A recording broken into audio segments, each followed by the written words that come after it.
On se tait, tu dis jingle. Jingle.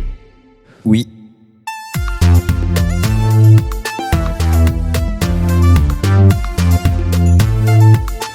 Soleil vert. Ouais. Taisez-vous, c'est à moi de parler, voilà. Bonsoir et bienvenue dans Soleil Vert. Aujourd'hui, c'est moi, Soren Briand, qui présente l'émission. Nous sommes le 8 février. C'est mieux. Je tiens à dire que nous avons Simon Piller à la production et monsieur Émile Morinière à la technique. Yes. Voilà. Et qui sont d'ailleurs dans le public, parce qu'aujourd'hui, on a un petit public composé de 3 personnes. Simon Piller, Émile Morinière et Pierre. On est là. Voilà. Vous les entendez, ils sont beaux. Il y en a un qui a son doigt dans sa bouche. Ah. Oh. Eh bien, très bien. Je suis aussi aujourd'hui avec 3 invités que je vais vous présenter prochainement. Nous avons Ioannis Ballet. Présente-toi, Ioannis. Alors, que dire de soi-même Donc ça fait un moment que je suis toute l'équipe qui est autour de moi, ceux qui sont autour de la table avec des micros ou ceux qui sont dans le public. On s'est rencontrés un petit peu par hasard sur un tournage et je fais confit. Je fruit confit. Et donc on s'est trouvés parce qu'on avait tous envie de fabriquer quelque chose en fait dans l'art. Et j'écrivais un petit peu avant de les rencontrer et de ces rencontres, on s'est mis tous à travailler dans l'art. Et voilà, je vois pas d'autre chose pour me présenter que dire je travaille dans l'art. J'aime en faire. Après, est-ce que c'est bien, c'est pas à moi d'en juger. Mais ça me fait bander d'écrire de la poésie et d'en lire. Voilà. Je tiens à rajouter que Ioannis est un très bon écrivain et que c'est une personne très riche. Voilà. Et non pas en argent, mais en termes de connaissances.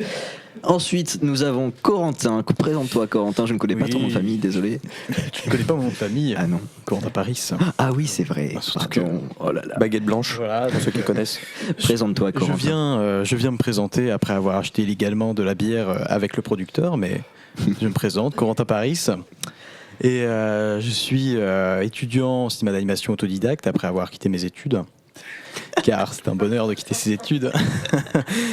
et ça fait des économies. Oui. Pensez aux économies, car c'est la crise. Et je continue à faire du cinéma d'animation 3D chez moi seul. Solitude. Mais je reste intimement lié à Pierre Lançon, qui est mon colocataire et à qui je passe la parole pour sa présentation. Et ben moi c'est Pierre Lançon, je suis encore en études en cinéma d'animation. Je connais la plupart de la table et des gens qui m'entourent grâce aux études, excepté Pierre qui a l'air très sympa et qui a un joli prénom. Parce que oui, tout le monde s'appelle pareil ici.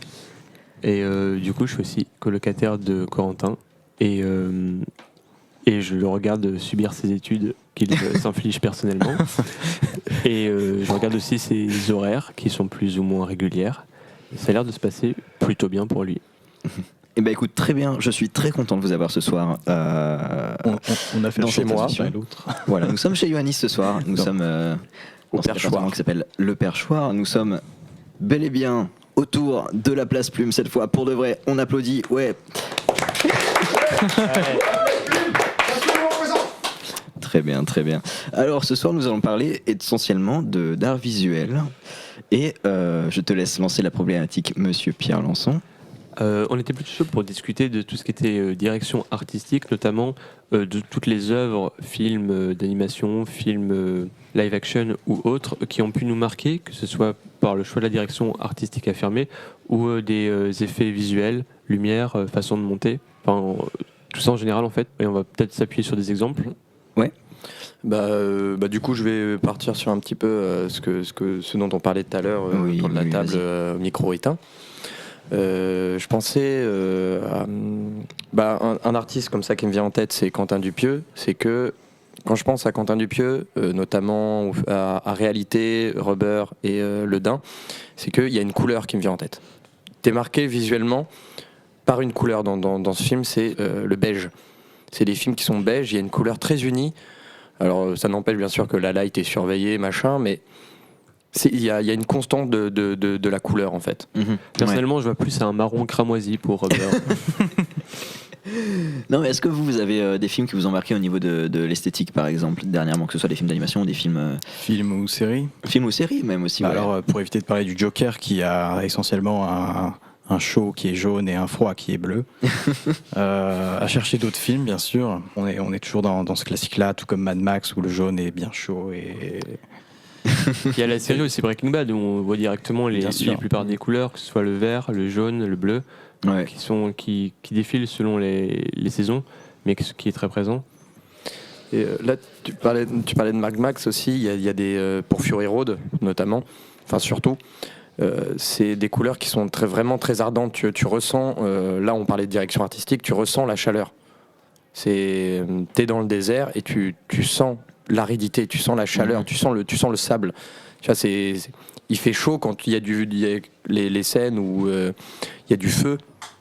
Je pense notamment à la scène avec le gars avec sa guitare électrique et puis il y a un lance qui a également un lance-flamme. Va savoir pourquoi ils ont inventé ça. Voilà, pour le spectacle certainement. Même pendant l'apocalypse, il faut s'éclater. Ah ouais, même Mais pendant, voilà, quand tu n'as plus de carburant, tu te fais un lance-flamme. Voilà. Et du coup, oui, tu sens la chaleur. Tu sens la couleur qui devient une sensation. Cette couleur devient une sensation que tu ressens physiquement. Moi, je sais qu'il y a un film dernièrement, pas que un seul film, mais dernièrement, par exemple, Star Wars, mais le 8, où il y avait énormément la couleur rouge qui était présente, et moi, ça m'avait beaucoup marqué, parce que, Surtout sur la dernière scène, j'imagine. Enfin, sur la dernière planète, en tout cas. oui, Ouais. surtout, mais aussi dans la chambre de Snoke. Snoke, exactement. Andy voilà. Serkis au sommet de la gloire. Ah ouais. Mais moi, je sais que ça m'avait beaucoup marqué, parce que je trouvais que dans les Star Wars en général, il n'y avait pas vraiment ce côté direction artistique, pardon, je trouve mes mots, qui se voyait énormément et qui faisait pas vraiment film d'auteur, etc. Et le fait de le voir dans les Star Wars 8, par exemple, j'avais trouvé ça super ingénieux de mixer un peu ce côté best-seller et ce côté film d'auteur au final, et ça racontait quelque chose. Du coup là tu mélangerais l'idée de couleur avec Oui. et de lumière avec justement une idée d'ambiance, de texture, d'humeur. Par exemple, je pense particulièrement à The Shape of Water, où justement, forcément, ça va parler d'eau, ça va avoir un côté très aqueux, que ce soit dans le visuel, où il y a beaucoup d'eau, de choses humides, et le bleu est très présent. Et j'ai l'impression qu'en fait, quand on pense aux couleurs et à la lumière, on pense également beaucoup à ce côté texture, à ce côté humeur, comme par exemple dans Vice Versa, je ne sais pas si vous l'avez vu, Très très bon où film. justement la couleur oui. est méga importante. Ah ouais, de ouf. Mais Ouais. voilà, c'est tout ce qu'on. Il y a nos attentes aussi par rapport aux couleurs. Il y a toute une imagerie de la couleur qu'on nous a inculquée, qui nous renvoie à nos propres émotions, et c'est ça qui peut être intéressant. À quel moment, dans une direction artistique, le gars en charge de la DA, enfin la personne en charge de la DA, à se dire je vais utiliser cette couleur parce qu'elle parle à tout le monde, ou est-ce que je vais utiliser cette couleur. Enfin, pourquoi je l'utilise en fait? Où est-ce qu'elle va? C'est. Oui. Alors là, je sais pas qu'est-ce qu'il fait le prod. Il nous envoie des petites notes, des voilà. petits mots. J'ai une petite idée là-dessus, c'est que par exemple, on parle beaucoup de la présence de la couleur et des choses comme ça, et là j'ai eu la chance de voir, j'ai pu voir Lighthouse il y a pas longtemps, et justement c'est un film en noir et blanc, et je me demandais, est-ce que du coup on arrive quand même à transmettre des sentiments, que ce soit ou des sensations comme la chaleur, le froid, ou justement la colère, le bonheur, etc., comme on peut trouver dans les films qu'on a évoqués avant, avec un film en noir et blanc. Là, surtout dans le cas de Lighthouse de Robert Eger, c'est que le noir et blanc et le 4/3 est pas là juste pour faire beau, quoi. Ouais, Bon, oui. voilà, parce que en plus je suis un grand fan du 4/3, quoi. J'ai envie d'en foutre partout, quoi. J'ai une scène en tête, je me dis putain, avec du 4/3 ce serait quand même encore plus classe, tu vois. Et là, dans ce film, il sert énormément de propos, et c'est là où la direction artistique est importante dans un film ou dans n'importe quel projet en soi. C'est que ça va quelque part. C'est des personnages qui sont tout seuls sur une petite île, mais c'est un caillou, quoi. Ils sont sur un rocher et ils gardent un phare. Et le noir et blanc, il est là pour appuyer la rudesse du lieu. La roche, tu la ressens, et l'enfermement, tu ressens la roche par le noir et blanc, et tu ressens l'enfermement des personnages dans le 4/3. Alors, c'est vrai que dit comme ça, tu peux te dire bah oui, c'est logique, voilà, ça t'enferme le personnage. Est-ce que c'est pas un peu classique ou facile de faire ça? Bah oui, mais ça marche en fait. Après, Et ils auraient pu ne pas le faire aussi. Voilà, c'est entre guillemets, c'est une solution facile pour que le spectateur imagine se visualise enfermé lui-même sur cette île en mettant le 4/3. Mais ils auraient également pu ne pas le faire. après le 4/3, c'est toujours un format qui est utilisé pour que ce soit aisé de comprendre vraiment ce qui se passe à l'écran, au final. Qui est, contrairement au 16/9, parce que le 16/9, bah oui, c'est forcément plus naturel pour l'œil et pour l'être humain de voir en 16/9, parce que c'est plus ou moins notre vision. Mais le 4/3, bah, pour le cinéma, oui, ça a longtemps convenu, tout simplement parce que c'est plus facile de raconter des choses avec un format 4/3. Maintenant, le format, on est tellement habitué à du 16/9, à un format rectangulaire de télévision, que dès qu'il y a un film, je reviens sur The Lighthouse, c'est que ça va faire partie de la description du film. Quand on va en parler, on va dire putain, il est en 4/3, noir et blanc.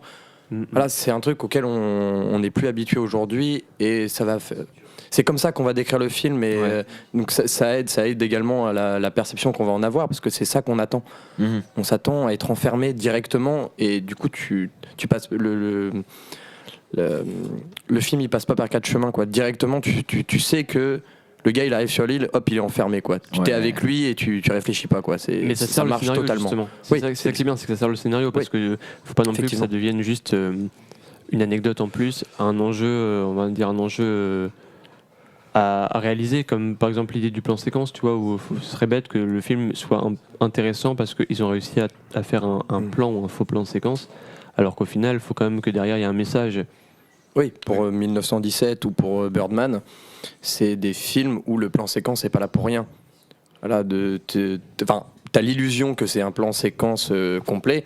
Bon, il y a évidemment pas mal de cuts. J'arrive jamais à les compter en entier parce que c'est pas mon métier. Il y en a 15, mais je crois. Ça sert à 15. Ouais, je m'étais arrêté à 6 ou 7 à chaque fois. Je peux regarder. Et là, ça sert énormément le propos.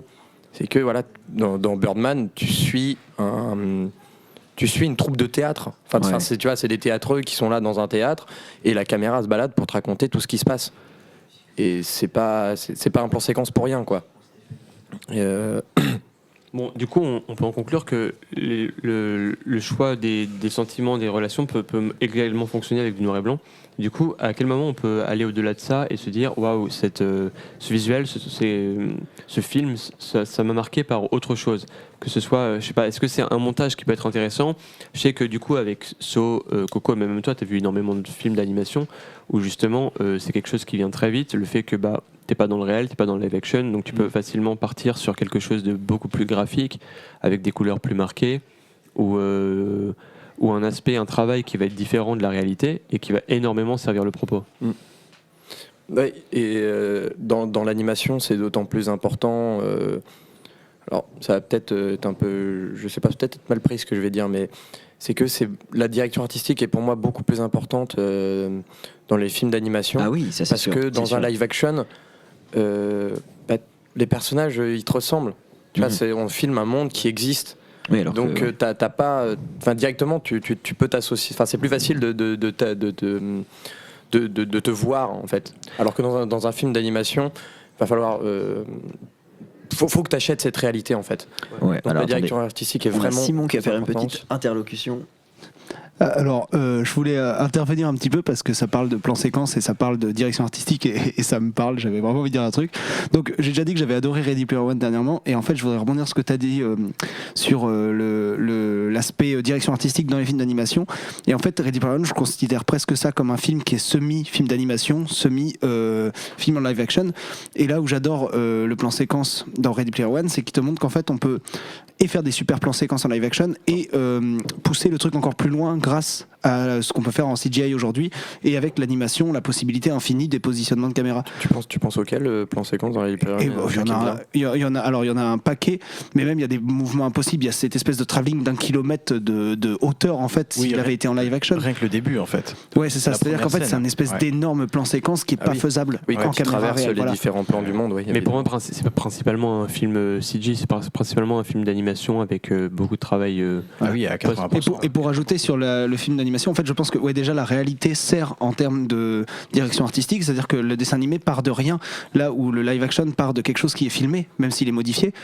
Et en plus de ça, on peut s'appuyer sur un jeu d'acteurs qu'on n'aura forcément pas pareil sur un film d'animation où il faut en plus diriger artistiquement des faux acteurs. Voilà, c'était une intervention, je sais pas si elle était très utile, mais j'avais très envie de citer Ready Player One encore une fois. Je suis désolé, bonne soirée. Je force un peu, tu vois, mais on apprécie. Elle était très utile. Ready Player One, c'est une bonne référence. Non, mais je trouve ça particulièrement intéressant, mais justement le fait qu'on arrive à s'éloigner de ce côté live action, où par exemple on est facilement marqué par ce que fait les films Pixar ou Disney, etc., où justement tu as quand même un aspect technique intéressant, mais ça reste avec beaucoup de textures réalistes. Et il y a certains films qui arrivent justement à s'éloigner de ça et à marquer leur direction artistique de façon importante, que ce soit la série Netflix I Love Death and Robots. Ah oui, Love, Death and Robots, celle-là. Oh. Oui, vraiment. Enfin, c'est vraiment une série où il y a vraiment énormément de directions artistiques différentes, en fait. Et j'ai trouvé cette série incroyable, moi. Oui, de toute façon, le but de cette série, c'était d'explorer beaucoup de directions artistiques. Ouais. Ouais. Oui. Ou un film qui a particulièrement marqué, je crois, l'année dernière, c'est le dernier Spider-Man, où justement... Il y a 2 ans maintenant. Ouais, 2 ans, pardon. 2 ans Où Sony, Enfin, 2 ans, c'est fin ça va être la 2018. deuxième année. Ah ouais. Où justement Sony a choisi de partir sur quelque chose de très graphique et de très marqué, et qui marque beaucoup les esprits. Je pense que nous, avec Coco, dans nos études, on a pu le voir, beaucoup d'étudiants voulaient justement s'inspirer beaucoup des styles et des choses qui avaient pu être réalisées dans ce film. Et je pense que même généralement pour les spectateurs, c'est un visuel qui marque et dont on se souvient. Ah oui, Qui ça, c'est sûr. reprend, et encore une fois, la direction artistique sert le propos. Comme ça parle de Pardon, excusez-moi. C'est l'adaptation d'un comics. Bon, je le dis comme ça, si vous n'étiez pas au courant. Oui, ça. Voilà, vous n'existez pas. Oui, mais c'est là où c'est dans ce monde. ils ont fait de la C'est 3D. il y a un visuel de comics, notamment l'espèce de travelling dans le couloir quand il découvre son Spider-Sense. Ah oui, non, mais ça, c'est Avec les bulles au-dessus, les bulles du narrateur qui s'affichent visuellement. Ça, je trouve Même ça génial. quand il saute de l'immeuble et qu'il gueule waouh, et que c'est écrit en fait derrière lui sur sa chute. Voilà, ça sert le propos parce que c'est un truc que tu retrouves dans. C'est une planche de comics en fait. Voilà, c'est sur une planche de comics, t'aurais ce genre de scène. Et la direction ils permettent juste d'animer en fait une planche dessinée statique, et ça c'est vraiment très très important dans ce genre d'adaptation. Voilà, mais ce genre d'adaptation, en plus, grâce à ça, maintenant on voit de plus en plus de films qui justement font de la 3D et après mettent une surcouche de 2D. Oui, ça oui, il y en a de plus en plus. Et je sais pas si personnellement, en tant qu'étudiant en animation 2D, je sais pas si c'est vraiment bien, parce que du coup j'ai l'impression Ça fait que des emplois. ça fait des emplois dans la 3D. Et la 2D, parce que la 2D commençait à être oubliée. Ouais, Alors au partage, final, partage. là où c'est pas plus mal, c'est que la 3D commençait à prendre énormément d'ampleur, surtout avec la perfection de la technique 3D pour les films Pixar et Disney. On l'a vu, mais rien qu'avec Indestructible 2. Mais grâce au moins à cette technique-là, au moins on mélange la 3D avec une surcouche de 2D, et ça permet vraiment d'embellir un film et d'y incorporer toutes les techniques possibles grâce à ça. Ouais, c'est vrai. Il y a pas mal de films comme ça où justement tu as ce mélange entre la 2D et la 3D qui sont réalisés. Tu peux voir le film Netflix là, qui est sorti pendant Noël, Klaus, où justement c'est particulièrement de la Klaus. 2D. Oui, c'est avec, que de la 2D, je crois, il me semble. C'est que Il y a du soutien 3D pour des travelling, pour des mouvements de perspective un peu complexes. Mais il me semble que c'est principalement de la 2D. Et à l'inverse, tu as le film J'ai perdu mon corps, qui est un super film. Je suis allé le voir 2 fois au cinéma, trop bien. Et où justement, là, c'est surtout de la 3D. C'est fait sur Blender, je crois, il me semble. Donc c'est un logiciel gratuit. Ah ouais. Ouais. Oui. Et en fait, c'est traité avec un style graphique où ça rend totalement de la 2D, mais en fait, c'est soutenu énormément par la 3D derrière. Voilà. Et justement, tu as ce mélange et tu as ce partage entre les deux, on va dire, styles, et au final, ça forme vraiment une identité visuelle qui va être précise et qui va vraiment correspondre au film. Et ça, je trouve ça vraiment chouette, parce qu'au final, on arrive à ouvrir un max le style. Même Spider-Man, au final, où tu as justement ce côté presque 2D à certains moments. Oui, non, mais vrai. c'est pour ça que maintenant c'est grâce aux logiciels qui permettent de combiner 3D et 2D qu'on arrive à faire justement ce genre de film. Et Klaus, justement, c'est pour ça, tout le monde est bluffé du fait que tout le monde pensait que c'était de la 3D alors que pas du tout. Ah oui, c'est vrai. C'est entièrement de la 2D avec oui forcément du soutien en 3D. Après, il y a aussi l'approche du profane, si je puis dire. C'est que, alors moi, j'ai pas vu le Klaus en question. Tu devrais. Après, oui, je regarde très peu de films d'animation. Ah, dommage, celui-là est vraiment. Généralement, je regarde quand on me dit chut, pose pas de questions, regarde. D'accord, excuse-moi. C'est ce qui m'est arrivé pour Spider-Man Into the Spider-Verse. D'ailleurs, je voulais pas.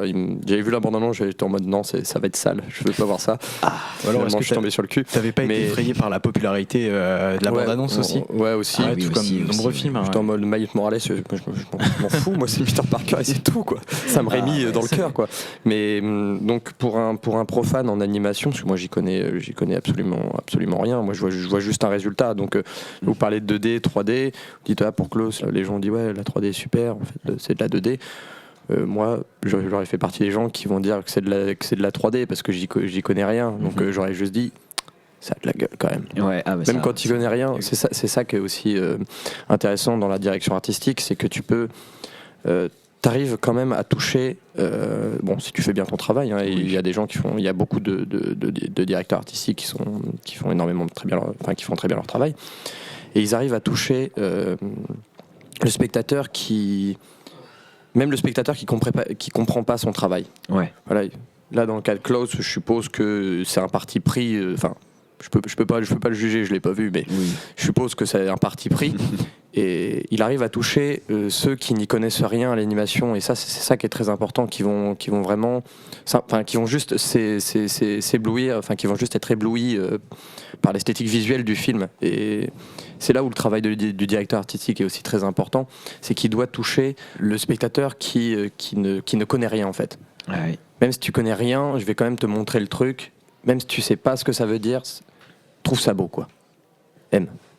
Après, tu vois, c'est pas parce que tu as un manque de connaissances sur la technologie utilisée pour faire un film que tu n'en es pas moins dupé par cette technologie. Et quand je dis ça, c'est par exemple récemment, j'ai vu le film Terre et Mer du studio Ghibli. Alors, je l'avais jamais vu. Alors, bon, pour être clair, j'ai pas aimé le scénario, mais bon, tant pis. On parle du visuel.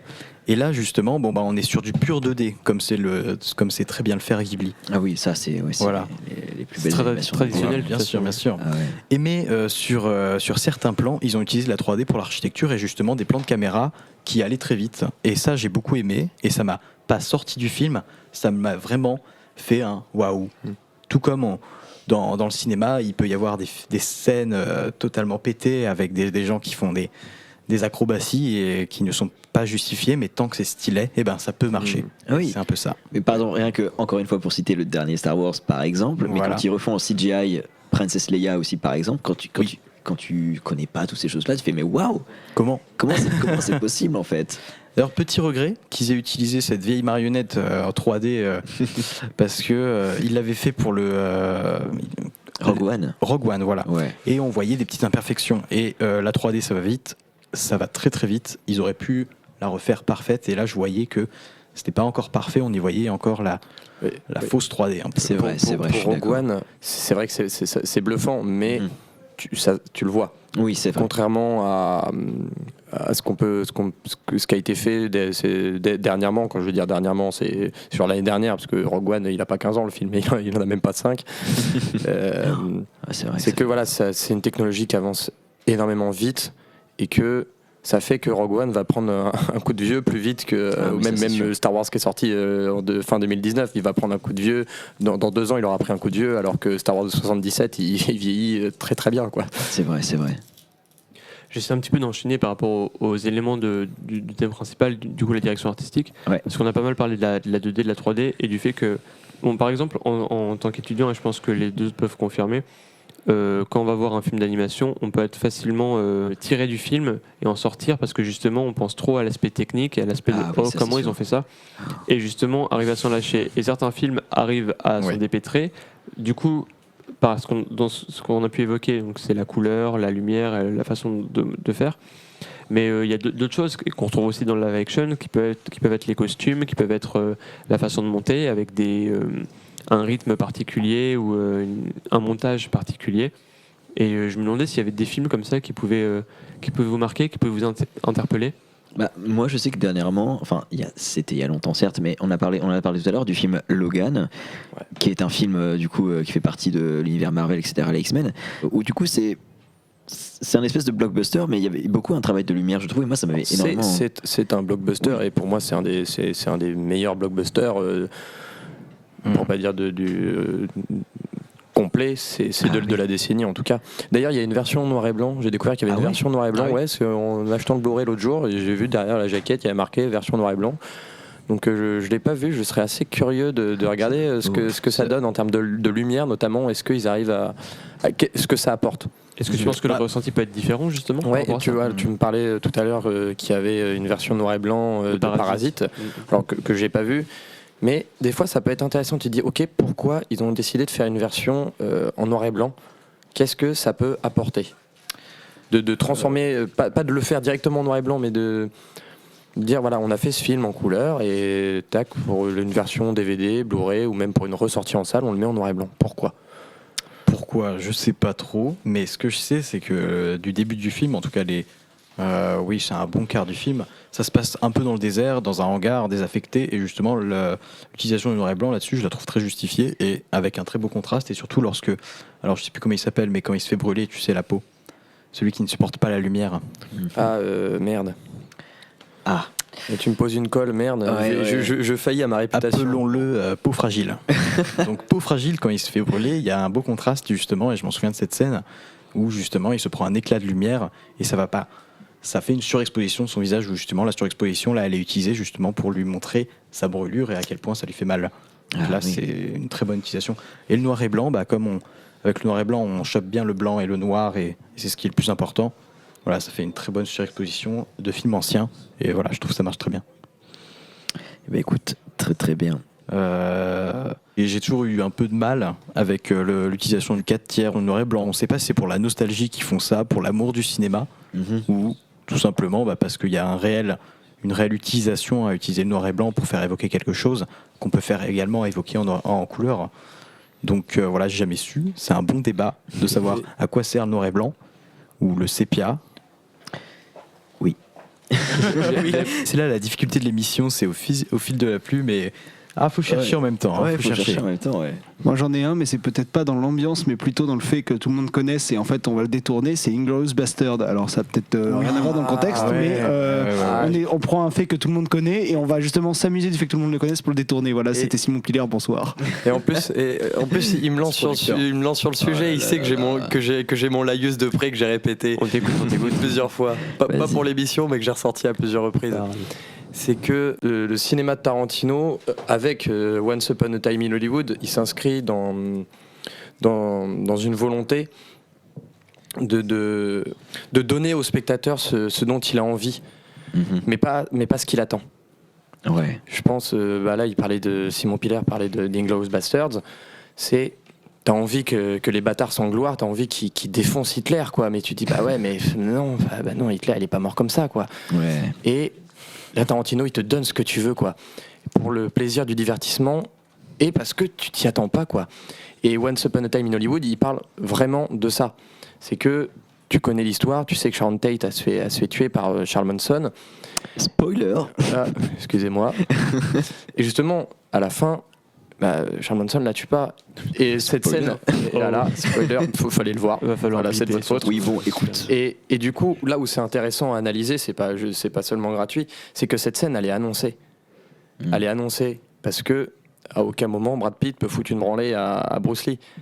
Donc déjà, il est en train de te dire, ok, là, ce qui va se passer, c'est pas ce qui s'est passé en vrai. Et on part sur un cinéma qui va vraiment prendre ce que tu connais et va te dire, ouais, tu sais ce qui va se passer. Ouais, non, il va pas se passer ce que tu crois. Et ça, c'est beau. Est-ce que quelqu'un peut rebondir là-dessus ?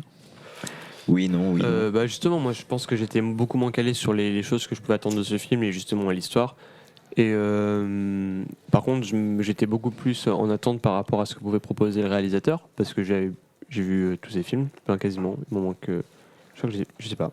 Mais bref, du coup, c'était justement cette idée de faire, est-ce qu'on va avoir quelque chose où on va reconnaître la patte du réalisateur ? Est-ce qu'on va justement reconnaître ces astuces, ces idées artistiques qu'on peut retrouver justement chez Tarantino.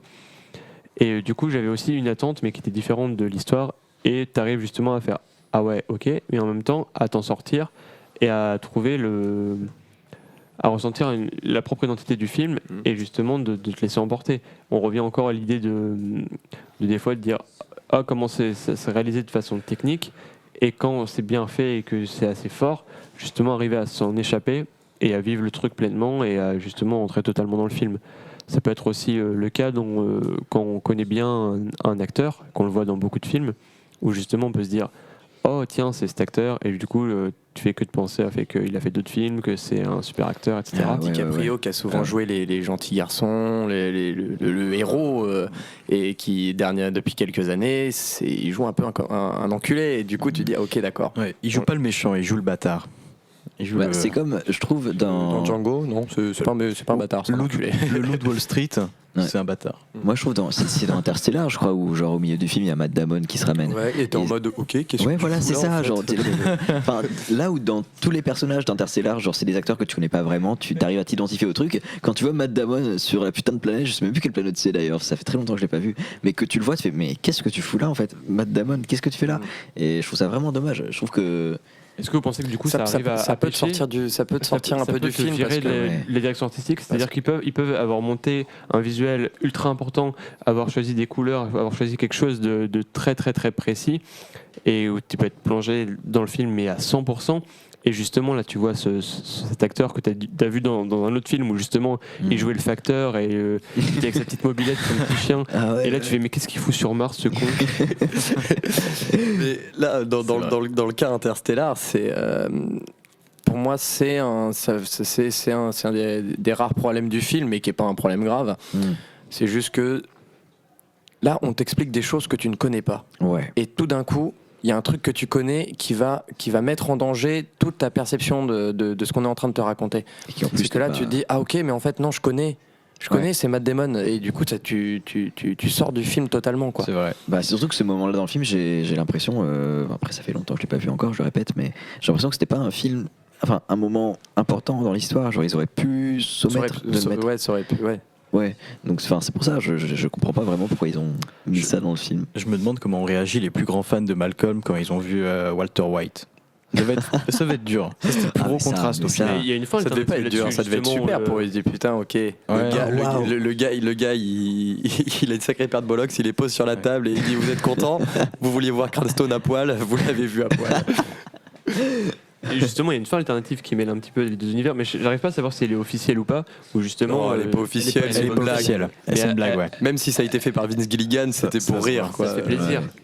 C'est plutôt fun, justement, où tu vois, t'as la fin de Breaking Bad, et où justement, ils arrivent à lier deux personnages, donc deux univers totalement différents, où tu le sens même dans la. Enfin, ça n'a rien à voir, mais justement, où t'as ce mélange où le personnage de Malcolm va se réveiller à la fin. Et en fait, tout ce qu'il a vécu dans Breaking Bad est un rêve, et c'est interprété à la façon du personnage de Malcolm, et c'est fun. Bah oui, c'est trop gros pour être canon. Gros, mais justement, c'est genre de petits projets, de petites blagues qui sont ultra géniales, parce que tu sais que c'est pas vrai, mais tu y crois, quoi, parce que t'es en mode putain, mais c'est génial, quoi, Enfin, Malcolm, voilà, après on est une génération qui a un peu grandi avec les rediffusions à la télé, et avec les épisodes aléatoires. Ouais, voilà, ça, tu comprends rien, tu te dis un coup l'aîné il est à la baraque, un coup il est au camp militaire, tu te dis mais c'est quel moment, putain, je ne sais plus. Ça fait 2 semaines que j'ai arrêté de regarder. Qu'est-ce qui se passe? Et du coup de voir un personnage comme Hal jouer un pauvre père de famille, de jouer à nouveau un père de famille loser, parce que c'est ça le point commun entre les deux, c'est que c'est ces deux pères de famille qui sont des gros losers, auxquels tu t'attaches au final. Ils ont rien réussi de leur vie, genre. Parce que Hal, c'est un loser auquel tu t'attaches, et Walter White pareil, c'est un loser auquel tu t'attaches malgré tous ses méfaits. On parlait de méfaits tout à l'heure, mais c'est toi qui l'as dit, Yo. C'est toi qui l'as dit. Je parlais d'étymologie, figure-toi. Oui. Et voilà, c'est malgré tout ce que fait le personnage, tu t'es énormément attaché à lui, comme comme la direction artistique pas te l'impose, mais te le suggère, parce que bien justement, c'est parce qu'on parlait de la direction artistique surtout d'un point de vue visuel, mais la direction artistique est là pour servir aussi vraiment à proprement parler le scénario. Surtout que c'est le personnage principal, donc à partir de ce moment-là, genre, ils peuvent te faire croire ce que tu veux. Vu que c'est le personnage principal, vu qu'ils vont te le faire bouffer à fond, t'es obligé de l'aimer, tu vois. Genre, enfin, c'est normal. Je crois qu'il n'y a aucune série ou aucun film où on peut dire ouais, le personnage principal c'est un gros connard, genre je l'aime pas. Enfin, parce que forcément, tu le vois tout le temps, quoi. Alors, je me rappelle plus du nom du film parce que je l'ai banni de ma mémoire. C'est un film que je mets à l'index. Alors, pour ceux qui connaissent pas l'expression, quand tu mets quelque chose à l'index, et que avant au Moyen-Âge, quand on mettait un livre à l'index, c'est qu'on l'interdisait. Donc c'était une censure, c'était l'Inquisition. Donc ça fait partie des films que je dis que je mets à l'index parce que c'est des films non, tu peux pas, quoi. J'avais vu ça en école de ciné, où tous les personnages sont exécrables. Tu n'as aucune empathie pour eux, et c'est même pas une volonté de la direction artistique de te les faire détester. C'est juste une direction artistique qui est ratée et qui fait que tu détestes même le scénario de base, et puis les acteurs, tu détestes tout le monde. Dès qu'il leur arrive un truc, t'as juste envie qu'ils crèvent, quoi. Tu te dis, il t'arrive une galère, mais galère encore plus, mais mange le sol, quoi. Mais je veux plus te voir, quoi. On m'a forcé à regarder le film en entier. Je me suis barré, premier générique, que je me casse. Est-ce que t'as des noms de films là, non, justement, ce film, vraiment, je l'ai banni de ma mémoire. Je me rappelle plus du titre. Mais vraiment, c'est un exemple que je te cite. C'est vraiment un film où il est mauvais, quoi. Un truc mauvais comme ça, j'en avais pas vu. Même des films qu'on dit c'est mauvais parce que c'est simpliste ou quoi. Non, c'est pas mauvais, c'est juste simpliste. Mais là, c'est mauvais, quoi. Justement, là, je trouve qu'on s'écoute discuter un petit peu de comment on ressent un petit peu la direction artistique par différents biais. Et moi, je serais un peu chaud pour qu'on s'oppose, qu'on débatte un petit peu au lieu de s'écouter parler sur des directions artistiques qui nous ont marqués. Et en même temps, on s'est dit, là, c'est juste pour en mettre plein la gueule, pour en faire parler, mais ça sert pas spécialement de propos. Ou des gens qui sont justement contre. Je sais que par exemple, le Joker est assez controversé là-dessus, tu vois, mais je pense qu'il y a d'autres films où on se dit, waouh, ils ont été grave intéressants, t'as pas vu la lumière, t'as pas vu la façon dont c'est filmé, et d'autres qui sont en mode. C'est too much, c'est trop. Et je pense que là-dessus, on peut avoir des accords. J'aimerais bien en débattre. Je sais que Yo, ça va être pas trop compliqué de trouver des choses où on n'est pas. Moi, j'ai un film surcoté qui, selon moi, est surcoté et que genre tout le monde met sur un piédestal de ouf. Et moi, je le trouve surcoté dans le sens où il est bien, mais c'est pas ouf non plus. Balance les noms. On veut les noms. La La Land.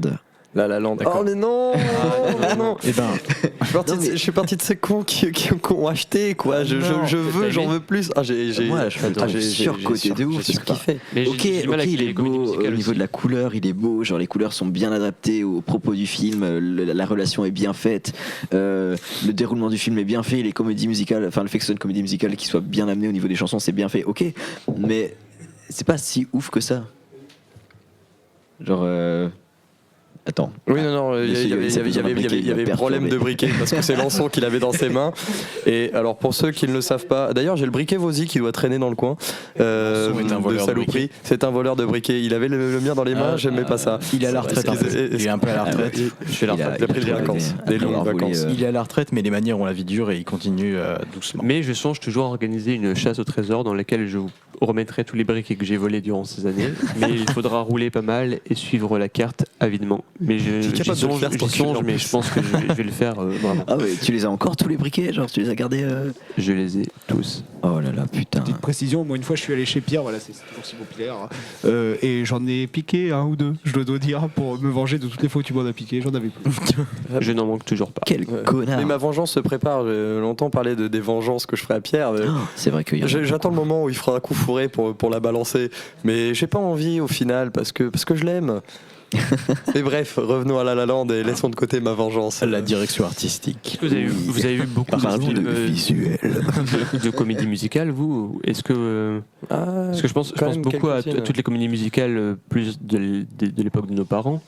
Mais moins nous ont marqué au final ces dernières années, ou alors c'est peut-être que je suis juste pas du tout adepte de ce style et de ce genre, et que du coup j'en ai pas regardé. Est-ce que Disney est une comédie musicale, ce que faisait Disney dans les années 90-2000 au final? Ouais, c'est-à-dire. La période 2D, quoi. C'est-à-dire Genre la 2D, le côté où on chante parce qu'on est dans la nature et qu'on est beau. Ouais. Ouais. C'est toujours d'actualité au final. La Reine des Neiges, ça chante beaucoup. Hein. Oui, parce qu'ils sont revenus aux sources. Ils sont revenus aux sources parce qu'ils ont remarqué que ça marchait bien et que la période des années 2000, c'était dur, c'était rude et forcément, ils ont compris que ça chanter c'est très très très très bien. Ah ouais. Et alors, j'ai vu La Reine des Neiges très récemment. Ah. Il y a le 2 qui est sorti, et puis je suis tombé sur la bande-annonce, je suis en mode putain, faut que j'achète le. Enfin, faut que je me fasse le premier. Qu'en as-tu pensé, Yoannis? J'ai kiffé, j'étais enroulé dans ma couverture avec un chocolat chaud vraiment, j'ai acheté, et puis quand ça chante, et par contre, à ceux qui ont défendu la VF, mais là par contre, non. Nous non. sommes d'accord, Voilà. merci Yoannis. Mais pour en dégueulasse. revenir à La La Land, je comprends totalement qu'on puisse le trouver surcoté. C'est juste que il y a une belle simplicité en fait dans les choses. Oui, c'est vrai. Et tu te laisses. En tout cas, moi, je me suis laissé Très porter. coloré aussi. Hein. Ouais, et les couleurs sont aussi très simples. Tu vois, il n'y a pas de nuance de couleurs. C'est des couleurs assez. Non, mais dans le sens parce qu'il me fait les gros yeux là. Elles sont assez à l'état brut. Quand c'est du jaune, c'est pas une nuance de jaune. Et justement, ça va être du jaune très pétant, ça va être du rouge. Oui, voilà. Très Non, mais pétant, oui, très non, mais présent. c'est ce que j'avais trouvé dans le ça bien sens, dans les couleurs. tu vois, c'est pas un bleu un petit peu. Avec des vagues, tu vois, c'est pas un bleu foncé avec des vagues azur, tu vois, non, c'est un bleu foncé, quoi, il y a pas de... Mais moi ça j'avais aimé justement parce que j'avais trouvé que les couleurs étaient vraiment brutes et vraies et que du coup elle racontait vraiment quelque chose et qu'elle te véhiculait vraiment un message de cette couleur veut dire quelque chose, Ouais, genre elle est pas là pour rien, tu vois. Comme pour C'est ça que rappeler, j'avais comme, aimé. Je crois qu'on se trompe, ils ont juste oublié de détourer le fond bleu. mais c'est peut-être là où...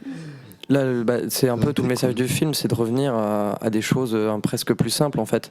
C'est de rappeler pourquoi les couleurs sont là et pourquoi elles sont importantes. Ouais. Et non, je te passerai pas mon briquet. Et attendez, excusez-moi deux petites secondes, j'allume ma cigarette. Attends, j'allume ma cigarette. Est-ce qu'à l'inverse, du coup, vous avez été marqué par des films ou des séries qui justement ont pris que des bases classiques, c'est-à-dire pas spécialement de visuel marqué, pas spécialement de couleurs, de lumière présente. Alors, mais pourtant, en sortant, et des années après ou des mois après, vous dites ce film il était trop bien, mais tu sais pas spécialement dire pourquoi, parce qu'au final, tout semble assez lambda.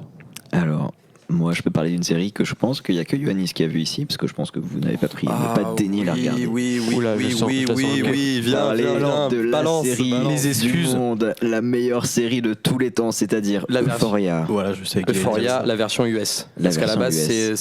c'est une série, je sais plus exactement de quel pays, mais c'est l'adaptation, la version américaine d'une série qui vient du Moyen-Orient. C'est un pays qui vient dans le coin du Moyen-Orient, je sais pas lequel c'est. Eh bien, je ne le savais même pas. Tu vois. Et moi, du coup, de voir la version US, je me dis putain. Faudrait que je m'intéresse un petit peu à la version originale. C'est vrai. Je me dis, C'est ouais. comme par exemple, je sais pas si tu connais Scam. non. Non, c'est quoi, enfin, vu que personne connaît ici, je vais pas en parler. Mais enfin, c'est une série qui du Bande coup, est née en d'incultes. Norvège et il y a beaucoup de dérivations. Bref, Dérivés. de différentes séries qui sont nées dans plein d'autres pays européens et du coup, il y a une version par pays presque. Et Bah, c'est très intéressant. Upside, qui est la version US de Intouchable, Ah, oh, avec oui. Bryan Cranston. Mais qui a son côté un peu inutile, parce qu'il reprend vraiment trait pour trait le film au final. Et aussi parce que Intouchable est un film, ça reste récent. Oui, ça reste récent. Voilà, en fait, c'est ça. pourquoi faire un reboot, un remake d'un film qui a 10 ans non, ça sert à rien, quoi. Voilà, c'est Tu fais exactement un ça. remake d'un film comme A Star is Born, tu vois. Voilà, Oh, non, franchement. moi je l'avais trouvé bien. Non, justement, c'est Pour ça. l'avoir regardé, il est bien. Non, A Star is Born, il est génial. Et là, non, mais là, c'est un remake utile parce que il y a eu plein de versions différentes de ce film et d'en faire encore une autre, ça t'apporte encore autre chose, encore une autre vision. Alors que là, de faire une autre vision d'un autre film d'Intouchable, alors que le film est tout récent, tu te dis mais pourquoi en C'était fait. vraiment Ouais, pour je suis adapter au côté américain et voilà, c'est pour ça que c'est un peu inutile. La thune, ça, Mais, c'est pas un projet artistique la en fait thune, pour la moi. thune. Ça, c'est pas un projet artistique. Voilà, c'est comme Le Disney USA. qui refait des live action, genre de tous les films possibles pour dire oh on veut de la thune, genre on va refaire Aladdin, d'accord, mais, Oui, mais pourquoi tu veux faire ça, enfin genre pour Aladdin de base est bien, mais genre le roi- remake d'Aladdin, moi je l'ai vu au cinéma, et c'est éclaté au sol. mais c'est Guy Ritchie en fait. Le Roi Lion, le Roi Lion est le meilleur exemple. hein. Mais le Le Roi Lion est le meilleur exemple. Mais il y a du bon avec. c'était joli. Dans le fait que ça soit le Roi Lion, c'est pas intéressant. Ouais, mais pour moi, c'est un book. Mais en fait. voilà, mais c'est un book. Et c'est là, on va pas te demander d'acheter le scénario parce que le scénario tu le connais déjà, les plans tu les connais déjà, tu sais exactement tout ce qui va se Oui, passer. c'est ça. Donc Surtout que c'est un le copier-coller Roi de Lion. Alors, Bah, il s'était pas obligé. artistique, Bah, mais c'est pas obligé, en fait. artistiquement, il est très intéressant. Ça aurait dû être, il aurait juste dû avoir son propre. Non, attends. Il aurait juste dû avoir son propre scénario. Ils auraient dû en faire un film vraiment à part entière et pas faire un remake du Roi Lion, parce que visuellement, moi, je suis allé le voir au ciné parce que je me suis dit quand même le Roi Lion, quoi. Et vraiment. Je me suis pris une claque dans la gueule parce que visuellement ça m'a tué, quoi. Visuellement il est bien, mais moi perso vu que je l'ai vu en VF, j'ai beaucoup regretté d'être allé le voir parce que la seule Beyoncé, quoi. Voilà, c'est ça, le seul point positif du Roi Lion c'est Beyoncé. Il y a Childish Gambino en plus aussi. Voilà, c'est ça, c'est tout le cast VO de l'OST et qui est énorme.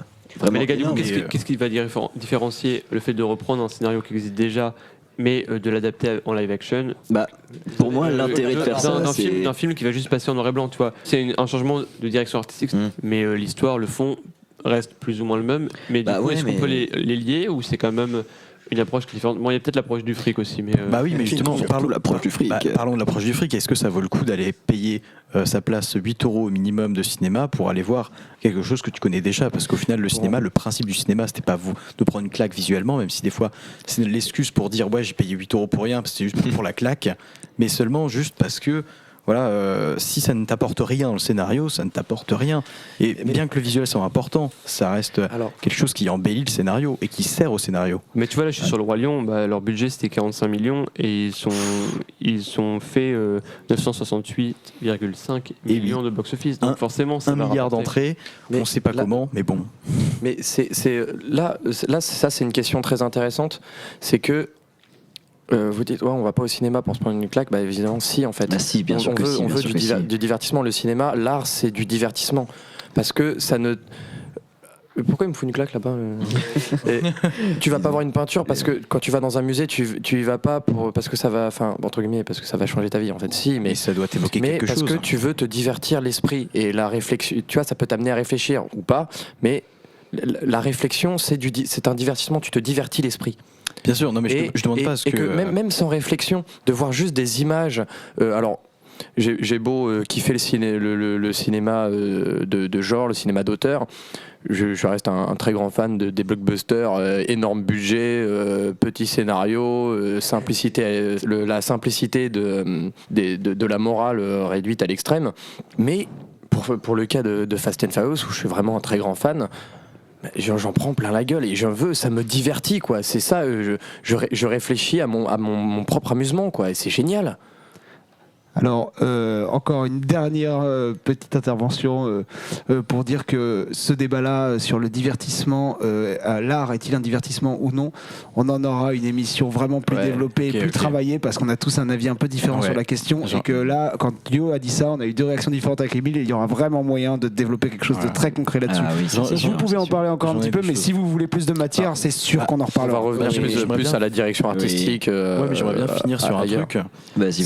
C'est que tout simplement, oui, je vais au cinéma pour pas forcément le scénario et m'éclater, mais c'est pas pour autant avoir un copier-coller d'un scénario. C'est ça la différence. J'ai l'impression que toutes les œuvres qui nous ont le plus marqué, forcément, c'est pas spécialement les œuvres avec le plus gros budget en termes de visuel. J'ai l'impression qu'au final, les choses, les productions, les films qui sont le plus marqués visuellement, au final, c'est pas celles qui ont le plus gros budget, qui vont dépenser le plus de thunes. C'est celles qui vont avoir une identité beaucoup plus marquée. Oui. Ah oui, ça c'est sûr. Moi je sais que par exemple, dernièrement, quand je suis allé au cinéma, j'ai fait un truc, c'est que je regarde plus aucune bande-annonce et du coup je vais vraiment au cinéma pour me prendre une claque et me dire ok, je vais voir ce film-là. Je sais pas du tout ce que c'est comme film. J'en ai entendu parler à droite à gauche. Ouais. Et du coup j'y vais et à chaque fois je ressors, je me dis ah ouais, sympa, tu vois, genre vraiment sympa. Ouais. Le dernier film où j'ai fait ça, c'était La vie rêvée de John F. Donovan, qui est un film de Dolan, voilà, Xavier Dolan. The Life and Death of John F. Donovan, parce que le titre français, je lui crache la gueule. Excuse-moi, je l'ai vu en VF parce que je suis allé le voir avec ma mamie. Du coup, voilà.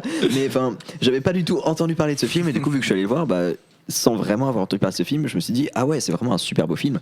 Sachant que moi, je suis quelqu'un de très inculte qui n'a vu aucun film de Dolan.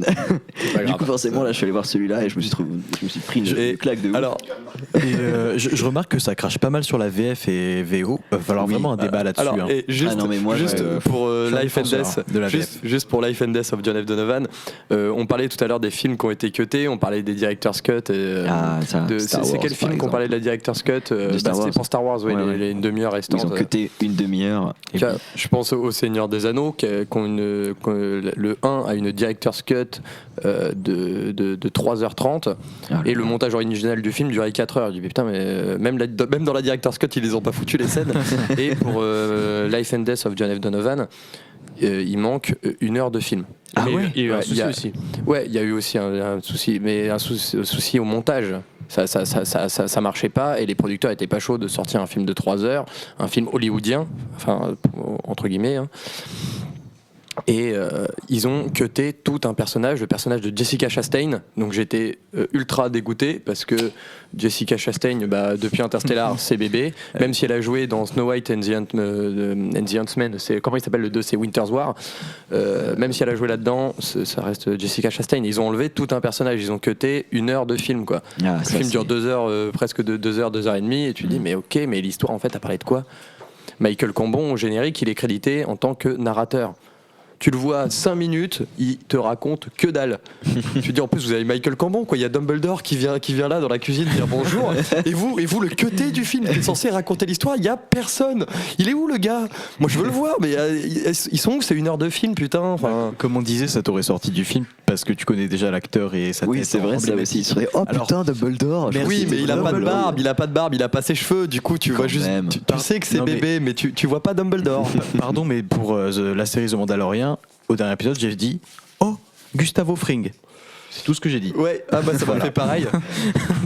Et je n'ai pas dit oh, c'est qui le méchant, le grand méchant. Non, Gustavo Fring. Il a déjà un nom et il n'est pas propre à Star Wars. Oui, mais tu vois, ça m'a fait pareil parce qu'il qu'il y a le retour du postier en fait qui Mais pareil pour Werner Herzog qui joue dans The Mandalorian où moi après c'est aussi pour ça m'a pas sorti parce que quand j'ai appris que Werner Herzog jouait dans Star Wars, j'étais en mode mais je veux, j'achète, mais tout ce que tu veux, j'en veux plus, mais donne-moi du Herzog dans Star Wars, putain. Et Pedro Pascal qui est là-dedans, qui est sous le casque, tu te dis mais pourquoi il a accepté, enfin oui c'est génial d'accepter ce rôle, mais pourquoi Pedro Pascal, tu vois, il a un plan, tu vois, c'est le personnage principal, tu le vois une fois et en plus ils auraient pas dû le montrer parce qu'il sert à rien là-dedans. Le fait de montrer son visage dessert le scénario et du coup c'est dommage, mais t'as Oberyn Martell qui se balade dans Star Wars et personne l'a reconnu à part moi. Si, je l'ai reconnu, mais je l'ai reconnu au bout de quelques minutes. Non, quelques secondes, minutes. Non, quand tu vois son visage, je veux dire. Oui. Voilà, moi je l'ai reconnu. Qu'est-ce qu'il met là? D'ailleurs, le saviez-vous dans Star Wars pour Vendetta? Mais il me parle de V pour Vendetta. Il a dit qu'il fallait mettre les bières par terre. C'est lui qui les renverse parce qu'il voulait pas qu'on les renverse sur la table. Mais oui, j'espère que c'est vide. C'est moi qui lave le plancher après. Et tu disais quoi, moi je disais que le saviez-vous dans le Star Wars 7, il y a un des Stormtroopers, c'est Daniel Craig. Voilà, parce dans la scène où elle dit... Les studios pour James Bond étaient juste à côté. Voilà, c'est ça. Et il y a une scène où elle dit, justement, elle est enfermée dans... La première fois qu'elle utilise la force. Je vais le dire en français parce que voilà, mais elle dit, vous allez laisser votre pistolet par terre et me détacher et tout. Et genre, c'était lui. Ouais, c'était lui. Au début, j'y croyais pas et quand je l'ai revu, j'étais en mode, attends, je reste jusqu'au générique, je regarde et oui, dans le générique, t'as Daniel Craig. Je suis sûr, justement, quand tu la regardes en VO... Tu reconnais sa voix. Ouais. Et Pedro Pascal, quand t'as le souci de la VO, Pedro Pascal, je l'ai reconnu au bout de 5 minutes. D'accord. Preuve à l'appui, Simon est là, il était présent. On l'a regardé tous les deux et on a passé. Oh merde. Mais il y a preuve à l'appui. Il était là, il s'en souvient pas, mais il était là. Et voilà, on a passé toute la soirée à regarder The Mandalorian et à faire oh à chaque fois qu'il y avait bébé Yoda. Ok, on est des esclaves du système, on est des esclaves du système. Je vais m'acheter une peluche bébé Yoda. Je suis un vendu. Yoda est un personnage, mais maintenant c'est une race. C'est les Yoda, donc c'est un bébé Yoda. Exactement. Et je Yoda, pense que c'est là-dessus. Non, Yoannis, c'est là-dessus qu'on va conclure sur bébé Yoda, parce qu'il n'y a pas meilleure conclusion que bébé Yoda. On conclut sur la tête triste de Pierre qui voit à quel point on le spoil sur The Mandalorian et on en est désolé. Ne t'inquiète pas, moi aussi je suis spoilé depuis tout à l'heure, mais je ne dis rien parce que je suis quelqu'un de très. Voilà, très. Je ne vais pas finir ma phrase. T'inquiète, il y a une saison 2, ça veut dire qu'il meurt pas à la fin. Voilà. Bah écoute, c'est un spoil. Bah oui, il y a une saison 2, c'est quoi ces connards qui annoncent la saison 2? C'est un spoil, je ne savais pas qu'il ne mourrait pas, s'il te plaît. Et quand même. Pour finir, nous espérons que Kathleen Kennedy se fera virer pour la saison 2. Mais non, alors, on va conclure là-dessus. Ouais, plus tard, je propose juste qu'on se donne tous rendez-vous pour voir le prochain facteur dans un autre univers et dire oh sympa cette direction artistique, mais on est un petit peu coupé du film à cause de cet acteur qu'on connaît tous. Mais je trouve que c'est plutôt intéressant. Et là, tu sais, c'est intéressant parce que je suis allé voir 1917 hier de Sam Mendes. Donc le gars qui a fait quand même Skyfall et American Beauty, donc c'est pas Joel rigolo, tu vois. Bon, il a fait Spectre, mais machin. Et bon, ça c'est pas grave. On lui en veut pas.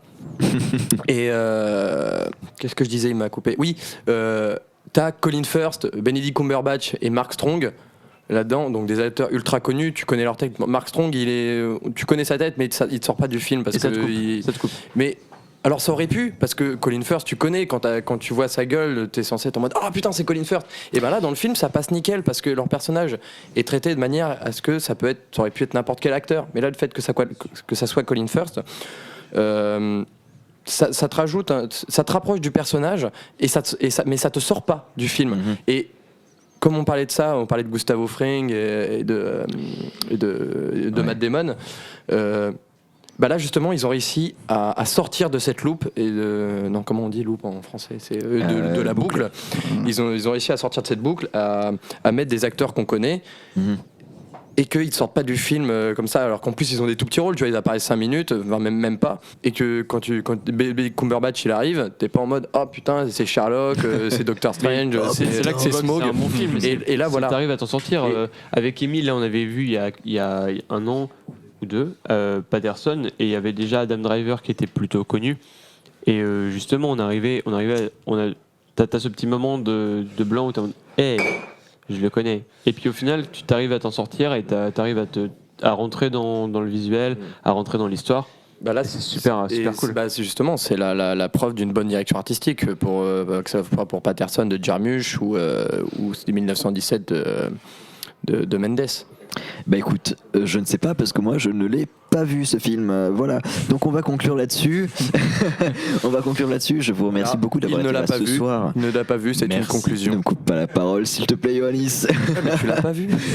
Merci d'avoir été là pour ce samedi soir autour de la Place Plume et surtout chez Yoannis dans le Perchoir. Voilà.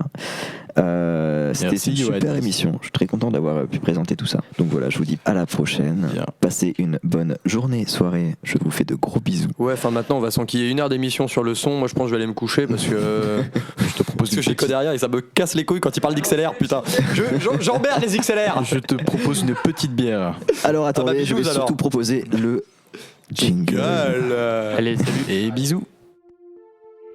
On se tait, tu dis jingle. Jingle. Oui.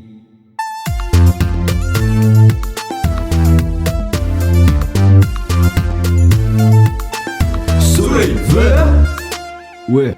J'étais pas dans les notes. Voilà.